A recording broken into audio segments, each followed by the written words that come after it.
सृष्टि की आदि में परमपिता परमात्मा ने जब सृष्टि की रचना की तो हम सभी लोगों के कल्याण के लिए कुछ उपदेश भी दिए, कुछ गाइडलाइंस दी, कुछ मार्गदर्शन दिया। वह परम ज्ञान हमें 4 ऋषियों के माध्यम से अग्नि, वायु, आदित्य और अंगिरा, ऋग्वेद, यजुर्वेद, सामवेद और अथर्ववेद के रूप में प्राप्त हुआ। वेद शब्द का अभिप्राय यही होता है विद्या। चारों वेदों में चूंकि ये परमात्मा का ज्ञान है तो इसमें कुछ छूटा नहीं है। प्रत्येक दृष्टि से, प्रत्येक आयाम से सभी ज्ञान का पूरा भंडार इसमें है। लेकिन समय के साथ साथ आप जानते हैं कि वेद तो संस्कृत में है, और संस्कृत भी ऐसी संस्कृत नहीं है जो आजकल स्कूलों में पढ़ाई जाती हो। जो गुरुकुल के अंदर विद्यार्थी आचार्य बन के निकलता है और वो भी निरुक्त के आधार पर अभ्यास करता है, तब कहीं जाकर वेद के मंत्र के भाव को समझ पाता है।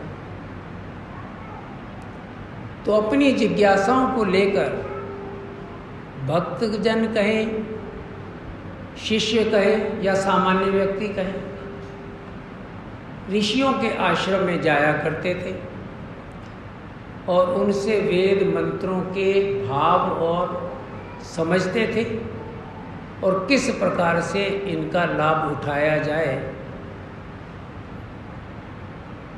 इस प्रकार का प्रयत्न करते थे।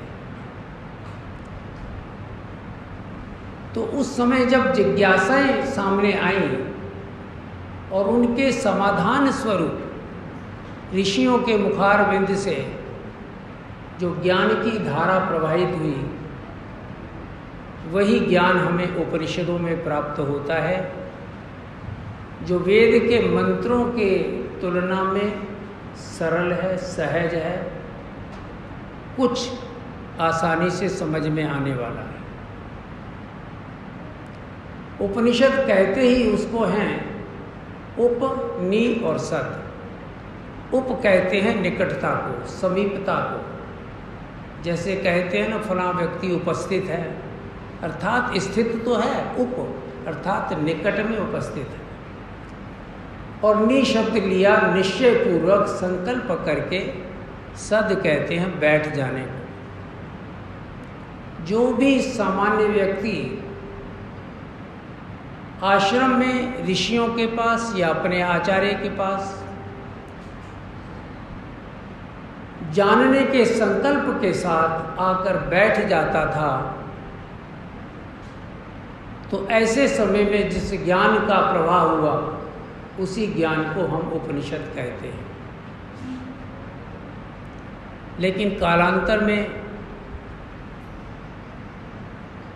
उपनिषदों के जो सूत्र थे वो भी कुछ कठिन लगने लग गए।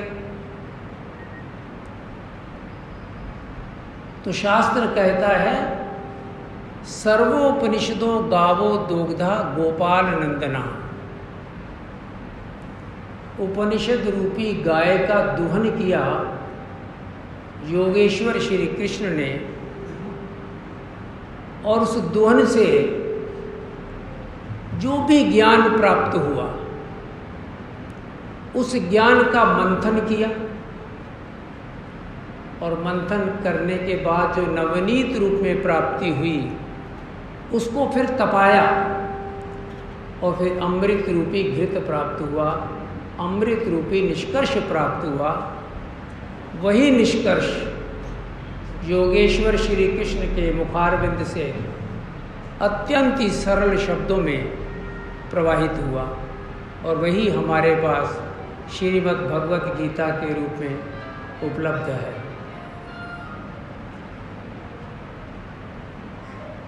यूँ तो श्रीमद् भगवत गीता अध्यात्म का ग्रंथ है। उसमें इस प्रकार का मार्गदर्शन है कि कोई भी साधारण व्यक्ति इस ज्ञान को जानकर उस पर जीवन जी करके अध्यात्म के जगत में प्रवेश कर जाता है और तत्पश्चात उच्चतम शिखरों को पहुंच लेता है। जिस प्रकार से वेद का प्रत्येक मंत्र अपने आप में हमें अपवर्ग की ओर ले जाने की सामर्थ्य रखता है, ठीक इसी प्रकार से श्रीमद् भगवत गीता का प्रत्येक श्लोक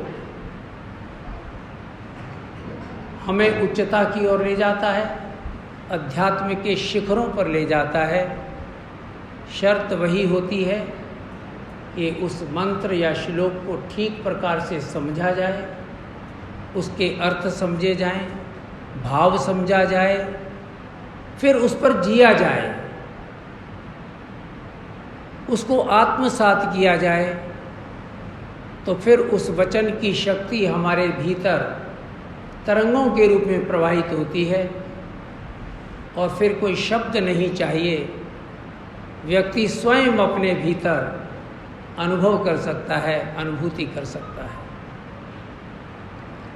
शास्त्रों ने यह भी स्पष्ट किया कि जब किसी भी वचन को सुना जाए तो उसके 4 स्तंभ हैं, जो धर्म के 4 स्तंभ माने जाते हैं, जो एक छोटा सा कहना चाहिए कि मार्गदर्शन दिया ऋषियों ने कि किस प्रकार से सुने हुए वचन को तुम अपने भीतर ले जा सकते हो, उससे लाभ प्राप्त कर सकते हो। श्रवण, मनन, निधिध्यासन और साक्षात्कार। यहाँ सर्वाधिक महत्वपूर्ण श्रवण है, सबसे पहले आया। अगर सुनेगा ही नहीं तो चिंतन मनन किसका करेगा? तो पहले श्रवण किया जाए, बाद में उसका मनन किया जाए और फिर उस पर जिया जाए, तो फिर साक्षात्कार होने में देर नहीं लगती। लेकिन श्रवण की महत्ता इतनी ज़्यादा है। श्रवण किस प्रकार से हो? जिस समय श्रवण हो रहा है उस समय हमारे मन को कहीं और कुछ कार्य नहीं करना। श्रवण के समय हमारी पूरी चेतना केवल और केवल श्रवण पर रहनी चाहिए, क्योंकि होता क्या है कि हमारा मन जब सुन रहे हैं ना तो बीच बीच में विश्लेषण भी करता है कि ये शब्द बोला, अगर ये बोला जाता तो ज़्यादा अच्छा होता, या ये गलत बोल दिया, ये ठीक नहीं है, ये शास्त्र सम्मत है या नहीं है। तो इस प्रकार का मन का चिंतन श्रवण में बाधा डालता है और जो हम सुन रहे होते हैं उसके बीच बीच में रिक्तता आ जाती है और बाद में जब हम उसका मनन चिंतन करने के लिए बैठते हैं तो पंक्ति तो पूरी होती नहीं है, हम उसको स्वयं पूरा कर लेते हैं तो उसके मायने बदल जाते हैं, उसके भाव बदल जाते हैं, मार्ग बदल जाता है और फिर लगता है कि प्राप्ति कुछ नहीं हुई।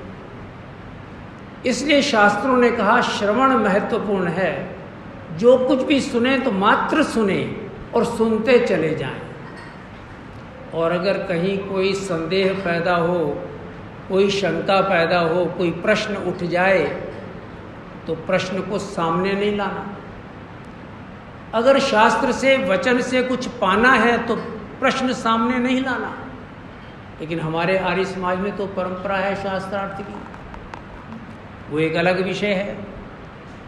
लेकिन अगर वचन को सुनते हुए आपके भीतर कोई प्रश्न उठ गया तो उस प्रश्न को एक साइड पर संभाल कर संजो कर रख लें। अब उस प्रश्न का उत्तर भी चाहिए और सबसे बढ़िया उत्तर कहाँ से मिलेगा? वो बाहर से नहीं मिलेगा। अगर आपने किसी विद्वान को प्रश्न करके उसका उत्तर ले लिया वह उत्तर तुम्हारे भीतर संतुष्टि पैदा नहीं कर सकता। क्षण भर के लिए, थोड़े से समय के लिए आपको लगेगा कि ठीक है, कुछ समय के पश्चात पुनः वह प्रश्न खड़ा हो जाए। प्रश्न भीतर से उठा है, समाधान भी भीतर से होना चाहिए। जो भी ज्ञान परंपरा में हमको प्राप्त हो रहा है, उस ज्ञान परंपरा से हम अपने भीतर की यात्रा करें तो हम भीतर उठे हुए प्रत्येक प्रश्न का उत्तर पा सकते हैं। अगर भीतर के उठे प्रश्न का उत्तर हमें भीतर से मिलता है, हम स्वयं अपने से समाधान पाते हैं, तो सदैव सदैवी के लिए व्यक्ति संतुष्ट हो जाता है। इसलिए श्रवण, मनन, निधिध्यासन और साक्षात्कार, ये छोटा सा एक मार्ग हमें दिया गया है। और इसके साथ ही जब इस क्रम से हम चलते हैं तो हमें लगता है कि हमारा जीवन कुछ सार्थक हो रहा है, कुछ हम सफलता की ओर आगे बढ़ रहे हैं। अब श्रीमद् भगवद गीता श्री कृष्ण और अर्जुन का संवाद है, और इस संवाद के फलस्वरूप जो ज्ञान प्रवाहित हुआ, वही ज्ञान महर्षि वेद व्यास ने श्रीमद् भगवद गीता में अंकित कर दिया। श्रीमद् भगवद गीता का जो रचनाकार हैं वो कृष्ण नहीं है, रचनाकार तो वेद व्यास हैं, जिन्होंने कृष्ण और अर्जुन के संवाद से जो भी ज्ञान प्राप्त हुआ, यद्यपि ये वही प्राचीन ज्ञान है, कोई नया ज्ञान नहीं है, वही प्राचीन ज्ञान, और उसी को सरल शब्दों में यहाँ अंकित किया गया। लेकिन आप देखते हैं श्रीमद् भगवद गीता में अर्जुन जिज्ञासा करते जाते हैं और योगेश्वर उसका समाधान प्रस्तुत करते जाते हैं, और चलते चलते 18वें अध्याय में पहुंच जाते हैं, जहां लगभग पूर्ण ज्ञान अर्जुन को दिया जा चुका है। अर्जुन तो निमित्त मात्र है, ज्ञान तो हम सबको मिला है, लेकिन माध्यम अर्जुन बना है। लेकिन जब 71 श्लोक तक 18वें अध्याय के ज्ञान की संपन्नता हो गई, तो अचानक योगेश्वर कृष्ण कहते हैं, कच्चित एतत् श्रुतम पार्थ त्वैकाग्रेण चेतसा। हे अर्जुन, क्या जो कुछ भी मैंने अभी तक तुम्हें बताया है, क्या तुमने एकाग्र चित्त होकर उसे सुना है? यहां देखिए श्रवण की परंपरा। लेकिन बीच बीच में अगर कोई जिज्ञासा अर्जुन करता भी है, वो संवाद की श्रेणी में आता है, क्योंकि जिज्ञासा करते समय, प्रश्न करते समय अर्जुन की मनस्थिति भी इस प्रकार की है कि मैं जो कुछ पूछ रहा हूँ मुझे पता नहीं, समझ में नहीं आ रहा, ठीक तो योगेश्वर ही हैं, कृष्ण ही हैं, उसके भीतर से जो पक्ष है वो भी कृष्ण की तरफ है।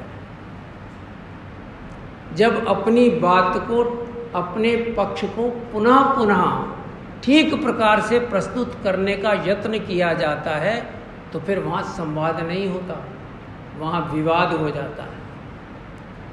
और आज के संसार में संवाद करना तो हम लोग भूल ही गए हैं, हम लोग विवाद ही करते हैं। जहाँ किसी ने प्रश्न पूछा और किसी ने उत्तर दिया, उत्तर पूर्ण नहीं होता, पहले ही दूसरा प्रश्न दाग दिया जाता है, तो ये विवाद है। और इसीलिए अब गीता जैसा ज्ञान का उदय नहीं होता। उसके लिए संवाद की आवश्यकता है, मनस्थिति की आवश्यकता है, और हमारी मनस्थिति को निर्मित करने का कोई उद्देश्य नहीं होता, हम तो परिस्थिति को निर्मित करते हैं।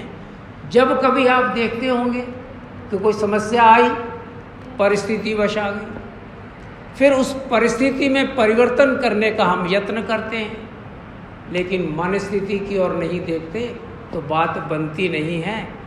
परिस्थिति में परिवर्तन करने से कुछ होता नहीं, मन स्थिति में परिवर्तन कर देने से तुरंत योग हो जाता है, तुरंत संतुलन हो जाता है और तुरंत व्यक्ति संतुष्ट हो जाता है। तो जब कृष्ण कहते हैं अर्जुन से कच्चित एतत् श्रुतम पार्थ तो एकाग्रेण चेतसा, तो अब अर्जुन 1 मिनट नहीं लगाते।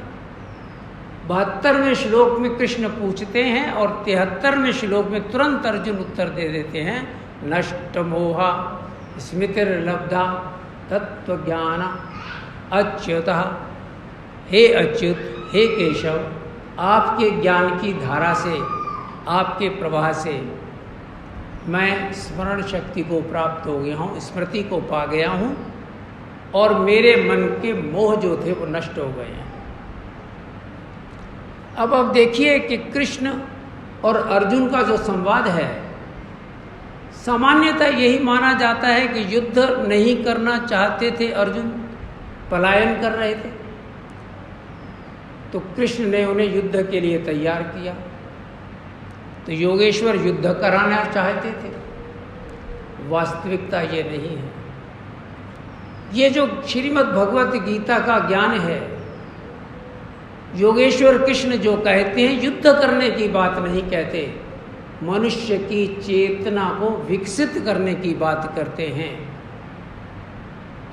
और देखिए यहाँ अर्जुन कहता है ना, स्मृतिर्लब्धा नष्ट मोहा, अर्थात व्यक्ति का जो मोह है, मोह से बंधे हुए व्यक्ति, मोह के कारण अंधे हुए व्यक्ति की चेतना को विकसित करके उसे मोह से दूर कर अपने कर्तव्य का भान कराते हैं। अब चूंकि वो युद्ध का क्षेत्र था, युद्ध स्थल था, तो वहाँ परिस्थितियाँ जैसी थी उस प्रकार का ज्ञान चल रहा था। लेकिन वहाँ अगर योद्धा नहीं होता, कोई वैश्य होता तो उस प्रकार की बात होती। लेकिन जितने भी आपको श्लोक मिलेंगे, हम इसके प्रत्येक श्लोक को तो नहीं लेंगे, बहुत लंबा समय लग जाएगा। कुछ चुने हुए श्लोक जिनसे गीता का पूरा जीस्ट जो है, जो निष्कर्ष है हमारे सामने आ जाए, उनको ही लेंगे। लेकिन जो व्यक्ति, चाहे वो क्षत्रिय हो, वैश्य हो, ब्राह्मण हो, किसी भी क्षेत्र में कार्य करने वाला हो, उसको अपने जीवन का उत्थान करने के लिए बहुत कुछ प्राप्त हो जाएगा, उसे वैसा ही मार्गदर्शन मिल जाएगा।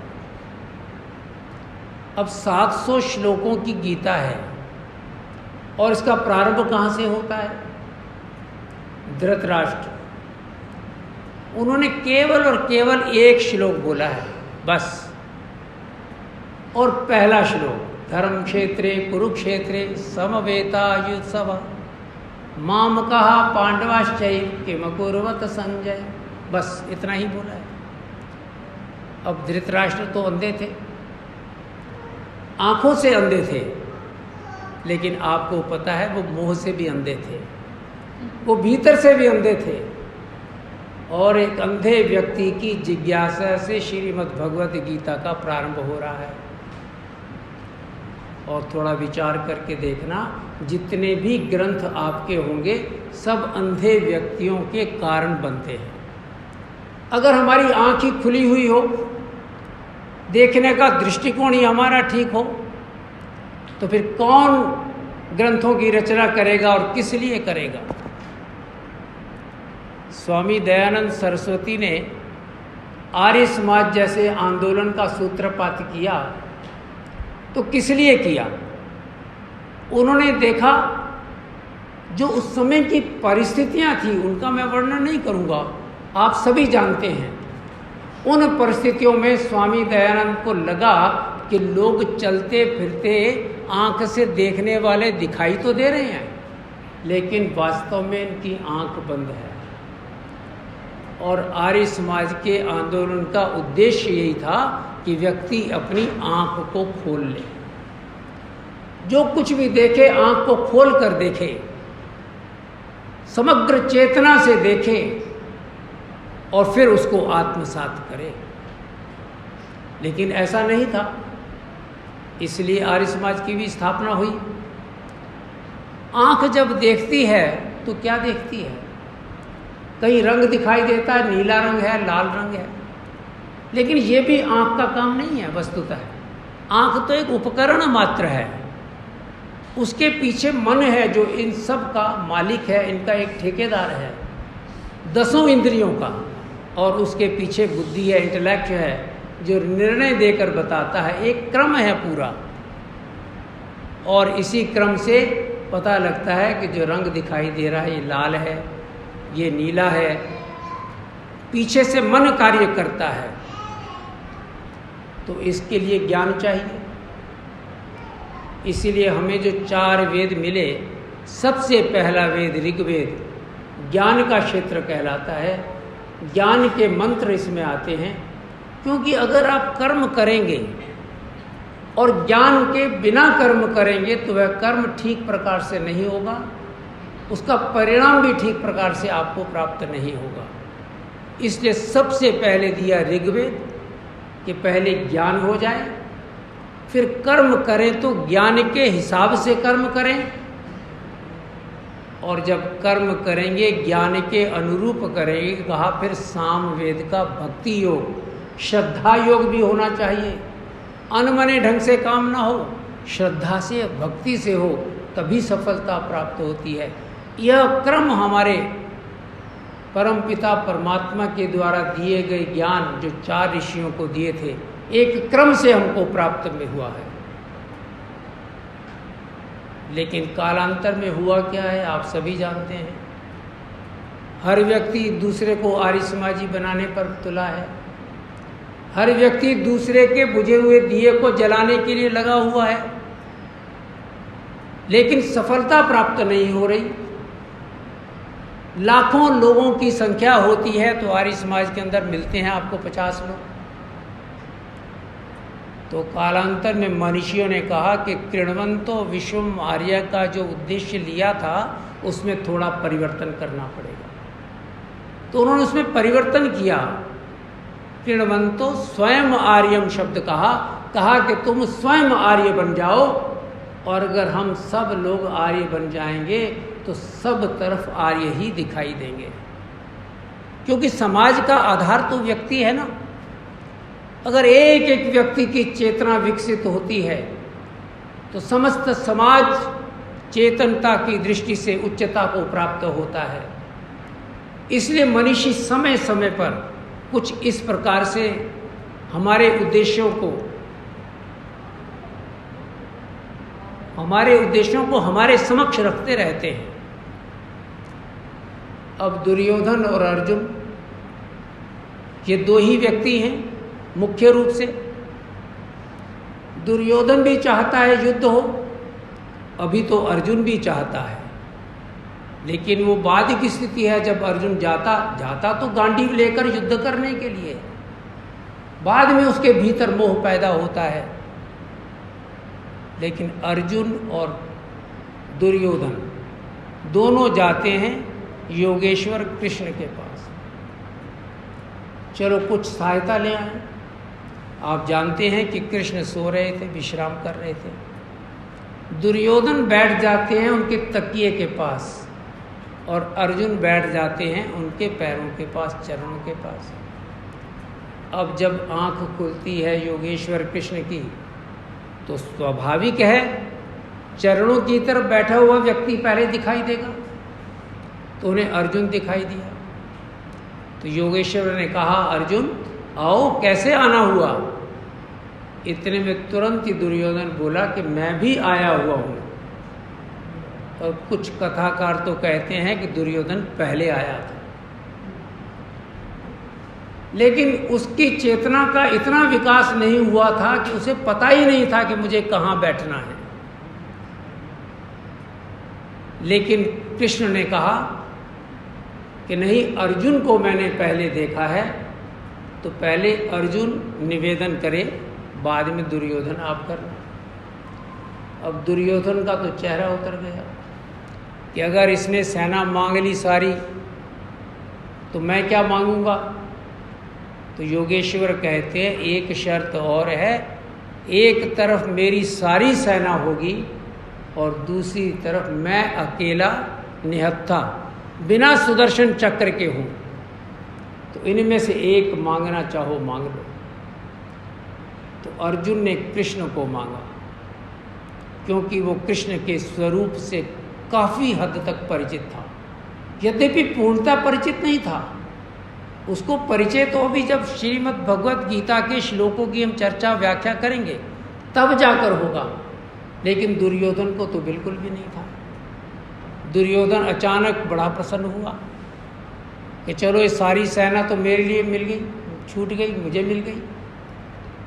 अब यहाँ देखिए कि दुर्योधन आया था सहायता मांगने, लेकिन मुझे लगता है कि अर्जुन सहायता मांगने आया ही नहीं था। अर्जुन तो साथ मांगने आया था।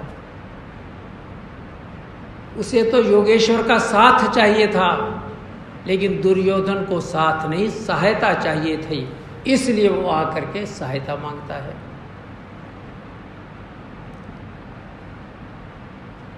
और साथ मांगा तो फिर क्या किया?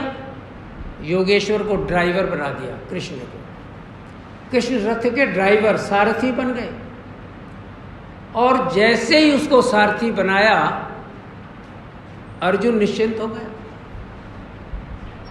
हम लोग पढ़ते हैं ना, धियो यो नः प्रचोदयात्, यहां समर्पण की बात है। हे प्रभु, हमारी बुद्धियों को सन्मार्ग की ओर ले चलो, हमें उंगली पकड़ करके तुम ले चलो। अगर भगवान हमारी उंगली को पकड़कर ले चलें तो फिर हमें चिंता किस बात की है?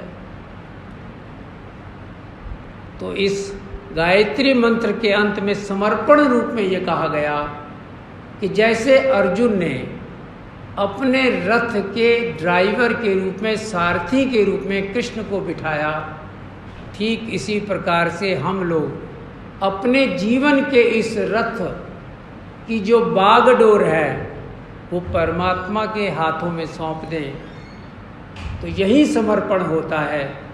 फिर हमें विचार भी कुछ नहीं करना होता, फिर निश्चित रूप से सफलता होती है। लेकिन हम पढ़ जाते हैं, समझ लेते हैं, प्रवचन भी दे देते हैं, सुन भी लेते हैं, लेकिन जब तक जिया नहीं जाएगा, जब तक वास्तव में हम अपना समर्पण परमात्मा के प्रति नहीं करेंगे, तब तक निश्चिंतता प्राप्त नहीं होती, तब तक ये चिंताएं चलती ही रहेंगी। इसलिए अगर हम एक पंक्ति में बात करें कि श्रीमद् भगवत गीता में अर्जुन और कृष्ण का जो संवाद हुआ है, फलस्वरूप जिस ज्ञान का उदय हुआ है, उसका निष्कर्ष क्या है, तो ऐसा लगता है कि योगेश्वर कहना चाहते हैं भागो नहीं, क्योंकि वो अर्जुन को पलायन से रोकते हैं। कौन से पलायन से? युद्ध के बल से भागने के लिए नहीं, अपने कर्तव्य को पूर्ण न करने को तैयार था अर्जुन, कर्तव्य पथ से विचलित हो रहा था। तो योगेश्वर कहते हैं कि नहीं, भागो नहीं, जागो और अपने स्वरूप को पहचानो। बस इतना ही है, इसी का विस्तार है सारा। और हम देखते हैं ना, योग दर्शन महर्षि पतंजलि ने प्रारंभ यहीं से किया। अथ योगानुशासनम योगश्चित्त वृत्ति निरोधा तदा द्रष्टु स्वरूपे अवस्थानम, तब तुम अपने स्वरूप में स्थित होते हो। कब होते हो? योगश्चित्त वृत्ति निरोधा, जब आपकी चित्त की वृत्तियों का निरोध होता है। अब ये निरोध कब होगा? अथ योगानुशासनम, जब योग के अनुशासन का पालन किया जाएगा। अब महर्षि पतंजलि यहाँ बिल्कुल शांत हैं। योग का अनुशासन कहाँ से मिलेगा, किधर से मिलेगा, अलग से कहीं कुछ नहीं कहा, क्योंकि इनके सूत्र तो छोटे छोटे हैं, छोटे छोटे, एक पेज पर पूरा योग दर्शन आ जाता है। और यही योग का अनुशासन हमें प्राप्त होगा श्रीमद् भगवत गीता के माध्यम से। हम स्थान स्थान पर छोटे छोटे मार्ग हमें मिलेंगे दो दो श्लोकों के साथ जुड़े हुए, जिनको जीवन में लाने से, जिन पर जीने से हमें पता लगेगा आगे आवश्यकता नहीं। अगर हम इतना ही पालें जान लें तो यही पर्याप्त है हमारे जीवन को अपवर्ग की ओर ले जाने के लिए। इसलिए जिस प्रकार से अर्जुन भागना चाहता था अपने कर्तव्य से, ठीक इसी प्रकार से हम देखें, हम खुद भी आज की परिस्थितियों में अनेक प्रकार की जब परेशानियां हमारे समक्ष आती हैं, अनेक प्रकार की टेंशन आती है, तो हम खुद उससे भाग जाना चाहते हैं। अर्जुन में हमारे में कोई बहुत बड़ा अंतर नहीं है। अर्जुन भी भागना चाहता था, हम भी भागना चाहते हैं, लेकिन भागने से कभी कुछ प्राप्ति नहीं होती, जागने से प्राप्ति होती है। इसलिए स्वामी दयानंद सरस्वती ने भी कहा कि आर्य समाज की स्थापना कर रहा हूँ तो आँख को खोलो, सोए हुए नहीं चलना, जागृत अवस्था में आना है।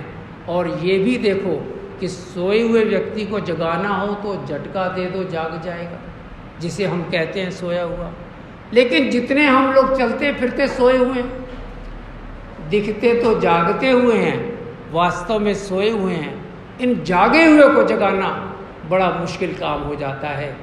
लेकिन हम श्रीमद् भगवत गीता के एक एक श्लोक के माध्यम से समझेंगे कि किस प्रकार से हमारी आँख खुले, हमारी दृष्टि किस प्रकार से सकारात्मक हो।